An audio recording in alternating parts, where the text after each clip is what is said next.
Assalamualaikum. Waalaikumsalam. Ada tamu. Dimasnya ada teh? Ada, akunnya di dalam, masuk aja. Oke.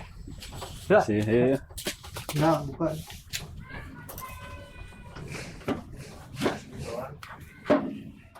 Waduh, masya Allah, ada tamu. Aduh, malu nih baru beres balik. Aduh.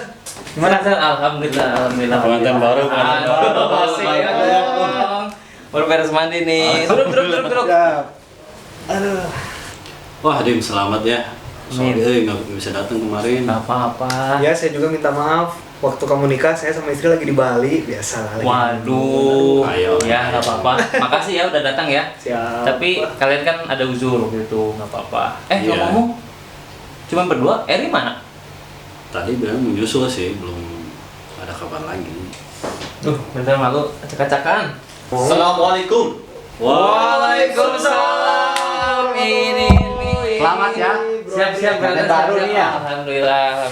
Duduk. Iya. Aduh. Om Eri, bawa apa itu? Ini kitab fikih Om. Terpikir. Tebal banget ya. Iya, ada 2 tuh. Wah.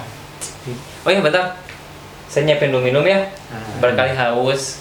Neng, Ya, A. sini Neng. Nah, kenalin ini istri saya. Alhamdulillah. Hebat sih dia. Halangin ya. Hebat dong. Bisaan gitu. Makasih ya Neng. Ya udah, silakan minum dong. Rik, minum Rik. Makasih ya. Tadi ada yang ngirim makanan dari dapur Maica. Oh gitu, ya udah. Kamu ambilnya sayang, sini ya. Pengantin baru sayang-sayang aja. Iya dong, mesra dong. Asik nih. Ya, minum. Ya. Sambil nunggu itu ada kiriman katanya. Asik dong. Ini dia. Apa nih, Sukaan Neng? siapa nih? Alhamdulillah. Makasih ya. Ya. Jajanan dapur Maica. Waduh, kayaknya ini pedes nih yang ini. Oh, ada ininya dong, alamat Instagramnya @dapurma_ica. Yari, di buku ini ada tata cara mandi junub nggak? Waduh. Saya juga mau tahu dong. Ada gerak. Saya saja Lihat tuh. biar lebih tahu, biar lebih pasti. Ini bener info penting. Buka aja. Ya udah, kita bahas bareng-bareng ya. Oke. Alright. Siap. Kalau gitu boleh deh dibuka. Coba. Minhajul Muslim. Ya. Konsep hidup ideal dalam Islam. Oh, Kita mantap. cari di halaman Bismillahirrahmanirrahim. Nah, benar ini. Pasal 4 tentang mandi. Materi pertama, ketentuan syariat mengenai mandi dan penjelasan tentang hal-hal yang mewajibkannya. Ketentuan syariat tentang mandi. Nah, ini nih, mandi disyaratkan berdasarkan Al-Qur'an serta As-Sunnah. Allah berfirman dalam surat Al-Maidah ayat 6, "Dan jika kamu junub, maka mandilah."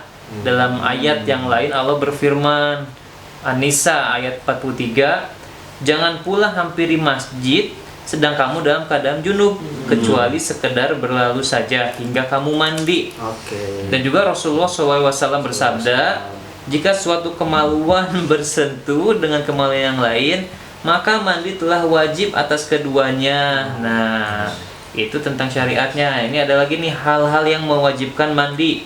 Satu, jinabah. Yang kedua mungkin ada berhentinya darah haid atau darah nifas. Ketiga, orang masuk Islam. Oh, orang masuk Islam harus Mualaf ya, harus mandi Iya, ya. mualaf jadi. Sama yang empat ini kematian. Oh iya. Orang meninggal dimandikan. Iya, benar. Nih, ini faktor yang menyebabkan dianjurkannya mandi. Nih, brother. Satu, menunaikan sholat Jumat. Yang kedua, menunaikan ihram. Yang ketiga, jika kita memasuki kota Makkah dan wukuf di Arafah katanya. Yang keempat, Oh, ini apa? Memandikan mayit. Materi kedua, hal-hal yang difardukan atau disunahkan dan dimakruhkan dalam mandi. Ini A, hal-hal yang difardukan dalam mandi. Satu, yang fardu itu niat ya. Yang diwajibkan ya. ya fardu wajib niat udah jelas Wajib ya. lah. Yang satu niat.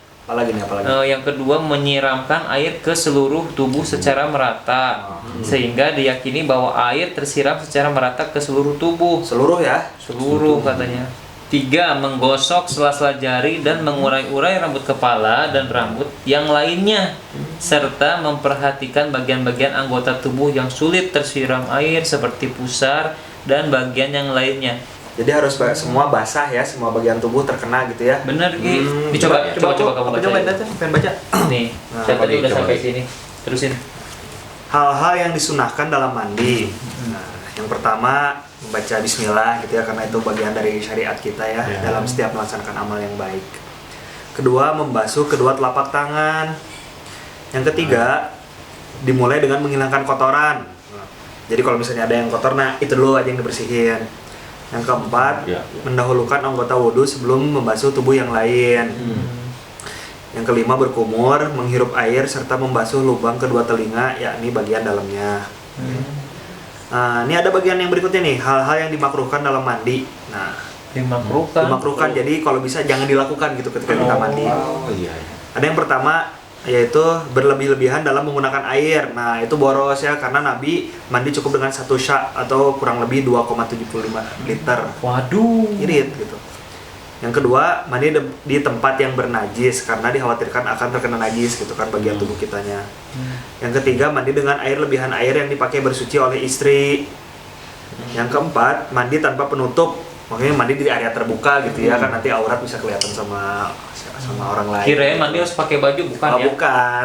Mandinya ya harus di tempat tertutup, area yang tertutup gitu. Nah, ini ada lagi materi yang selanjutnya, yaitu tata cara mandi. Rasulullah melakukan mandi jinabah berdasarkan keterangan Aisyah ini. Apabila Rasulullah hendak mandi jinabah, beliau memulai dengan membasuh kedua tangannya sebelum memasukkannya ke dalam tempat air.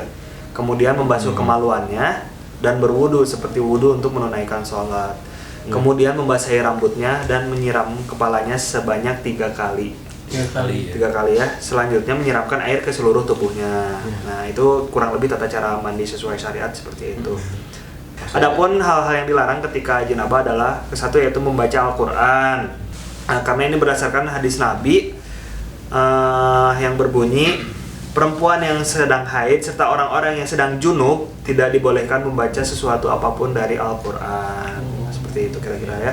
Yang kedua, yang dilarang ketika kita dalam kondisi junub atau belum mandi wajib yaitu memasuki masjid, kecuali hanya sekedar melintasinya bagi orang yang terpaksa untuk melintasinya berdasarkan firman Allah di surat An-Nisa ayat 43 yang tadi itu yang udah dibacakan sama yang di awal ya. Jangan hampiri masjid sedang kamu dalam keadaan junub kecuali sekedar lewat saja. Yang ketiga, menunaikan sholat ya, karena belum suci. Yang keempat, menyentuh Al-Quran meskipun menggunakan kayu atau benda lainnya. Nah, ini berdasarkan firman Allah, ini nggak boleh nih kita nih dalam kondisi junub menyentuh Al-Quran. Ada di surat Al-Waqiah ayat 77-79 yang berbunyi, sesungguhnya Al-Quran ini adalah bacaan yang sangat mulia. Pada kitab yang terpelihara, Lauhul Mahfudz, tidak menyentuhnya kecuali orang-orang yang disucikan. Gitu. Kemudian berdasarkan hadis Rasulullah SAW yang berbunyi, janganlah kamu menyentuh Al-Quran kecuali kamu dalam keadaan suci. Nah, itu kira-kira yang tidak diperbolehkan ketika kita dalam kondisi junub. Oh gitu, ya. Nah, di sini juga ada tata caranya. Nih, di kitab Fikih Muyassar, ya. Wah, coba. Yang tahu nih biar nih makin paham. biar banyak referensi. Nah, adapun tata cara yang dianggap cukup, maka dengan meratakan air ke seluruh tubuh diawali dengan niat. Tata cara mandi yang disunahkan disebutkan oleh Maimunah. Dia berkata, Rasulullah menyiapkan air untuk mandi junub, lalu beliau menuangkan kedua tangan beliau, lalu membasuh kedua tangan beliau 2 atau 3 kali. Kemudian beliau berkumur, beristisyak, membasuh wajah dan kedua tangan beliau, kemudian meratakan air ke kepala beliau, kemudian membasuh tubuhnya, kemudian aku membawakan kain handuk kepada beliau, namun beliau tidak menginginkannya, dan beliau mulai mengibaskan air dengan kedua tangan beliau. Oh, dikeringinnya ke tangan bukan sama handuk itu. Gitu. Wanita tidak wajib membuka kepangan rambutnya saat mandi junub. Namun untuk mandi haid, dia harus membukanya berdasarkan hadis Ummu Salamah. Dia berkata, "Aku pernah bertanya, 'Wahai Rasulullah, sesungguhnya aku adalah seorang wanita yang mengikat kepangan rambut di kepalaku. Apakah aku harus membukanya untuk mandi junub?'